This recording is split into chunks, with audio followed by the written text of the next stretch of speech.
guys, it's Kathy. So today I'm starting off a series called Beauty Basics, and basically I am just going to be taking kitties. So basically I'll just be taking the series right from the get-go. So I'll be going through things like your eyes, your lips, your face, how to put on your makeup. This is for people who may or may not have any, you may just be starting out with makeup, or you just want a few pointers or clarification. So today lesson number 1 is called Eyes 101, and funny enough I'm going on about eyes. So I will be going through basically eye shapes and then the segments of the eye.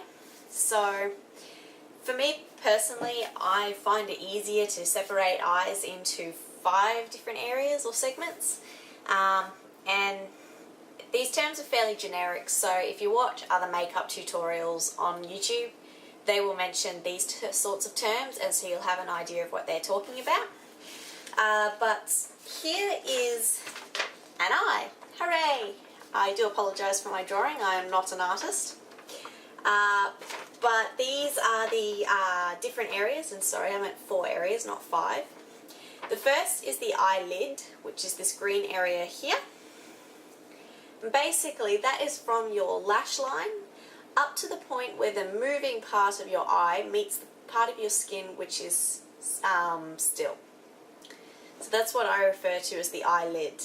Then you have the crease, which is basically that line along where you do have the moving bit meeting the bit that stops, and then just a couple of millimeters either side of that, so above and below. So that's this red section here. Then the next section is the brow bone, which is the blue section, which basically just takes it from the top of the crease right up to where you have your brow.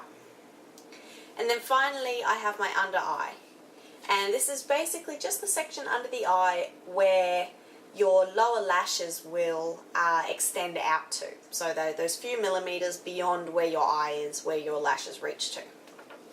So those are the different sections of the eye which you will be using to put makeup on.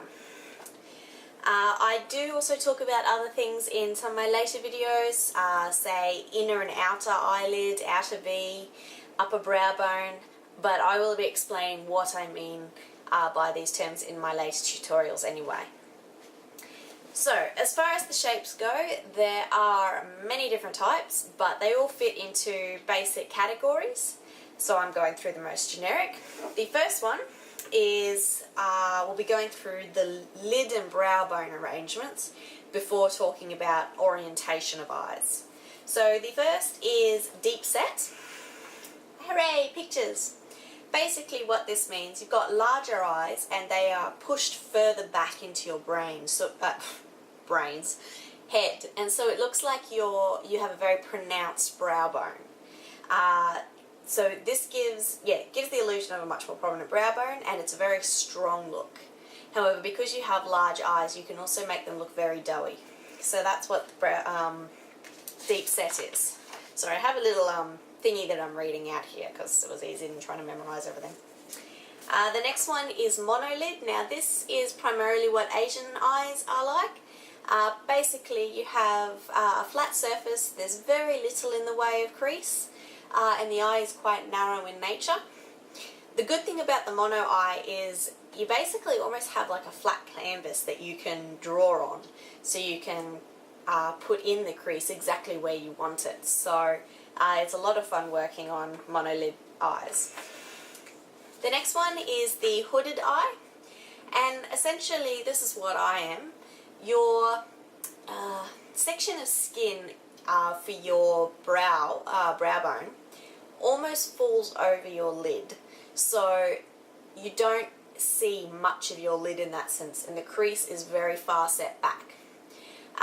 If done wrongly, you can look tired and slightly cranky, so it's important to get your colours right for hooded, but if it's done right it can give you a very sultry look, so it's a lot of fun playing around with that.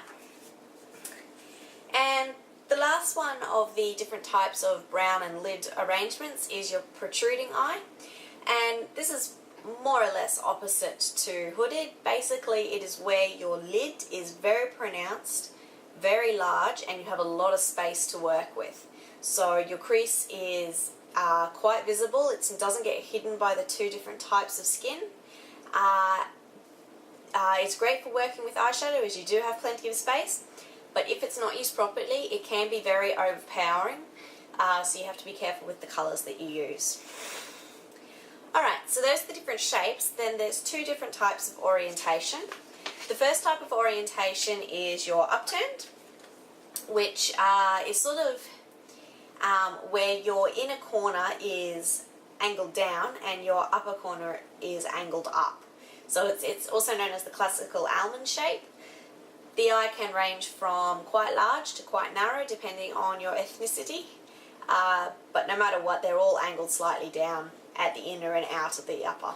So then the final orientation is your downturned, which is opposite to upturned. So your inner core will be angled up and your outer corner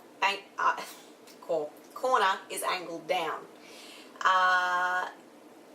This eye is particularly good for making cat's eyeliner due to the space that's created by your outer corner being angled down. So you guys are lucky if you have down-turning eyes. So for me personally, I have hooded eyes, which means my lid appears quite small. I have overhanging brow bone and my crease is deep set. But I have upturned eyes because my eyes turn up slightly in the outer corners and turn slightly in at the inner corners. So have a look at yourself in the mirror and just play around, think about what you've got, and we will be going on to the next one, which should be Lips 101.